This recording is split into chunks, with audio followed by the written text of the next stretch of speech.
సంబంధించిన ఏదైతే margin money ఇవ్వాలో 400 కోట్ల రూపాయలు కేంద్ర మంత్రి మునియప్ప గారు పరిగిలో మీటింగ్ పెట్టి 400 కోట్లు శాంక్షన్ చేసిండు అధ్యక్ష. అప్పుడు ముఖ్యమంత్రి కిరణ్ కుమార్ రెడ్డి గారు ఎస్సీ ఎస్టీ సబ్ ప్లాన్ లో మీరు సభ్యులు అధ్యక్ష అప్పుడు పరిగిలోనే ఒకరోజు నిద్ర చేసి ఎస్సీ రెసిడెన్షియల్ స్కూల్లో నిద్ర చేసి 400 కోట్లు విడుదల చేసిండు అధ్యక్ష. కానీ ఈ పథకాన్ని పక్కన పెట్టేసిరు అధ్యక్ష. సిద్దిపేటకు మాత్రం అధ్యక్ష రైల్వే స్టేషన్ మొన్ననే 3 నెలల కింద స్టార్ట్ చేసుకున్నారు అధ్యక్ష. ఇది మా ప్రాంతానికి తీరని అన్యాయం చేయడం జరిగింది అధ్యక్ష. అదేవిధంగా హైదరాబాద్ నుంచి బీజాపూర్ వరకు వయా పరిగి కొడంగల్ నుంచి అధ్యక్ష జాతీయ రహదారి పోవాలి అధ్యక్ష. అప్ప జంక్షన్ నుంచి మన్నెగూడ వరకు ఈ రోజు వరకు భూసేకరణ చేయలేదు, పనులు ప్రారంభించలేదు అధ్యక్ష. ఇది 4 లైన్లు వేయాల్సినటువంటి మన్నెగూడ నుంచి కొడంగల్ నుంచి ఏదైతే ఉండను ఆ రోడ్డును 3 లైన్లకు వేసిరు అధ్యక్ష.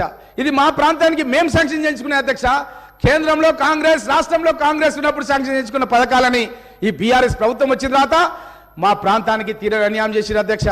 అదేవిధంగా అధ్యక్ష ప్రాణహిత చేవెళ్ల ప్రాజెక్ట్ అధ్యక్ష వైఎస్ రాజశేఖర రెడ్డి గారు ముఖ్యమంత్రిగా ఉన్నప్పుడు మీరు నేను అందరం కూడా కలిసి వికారాబాద్ బ్లాక్ గ్రౌండ్ లోపల రాజశేఖర రెడ్డి గారి దృష్టికి తీసుకొచ్చి నేను సమస్య ఈ యొక్క ప్రాణహిత చేవెళ్ల వరకే కాదు పడికి వరకు పొగిడించాలని చెప్పి ఆ రోజు ప్రకటన వచ్చే విధంగా నేను కృషి చేసిన అధ్యక్ష.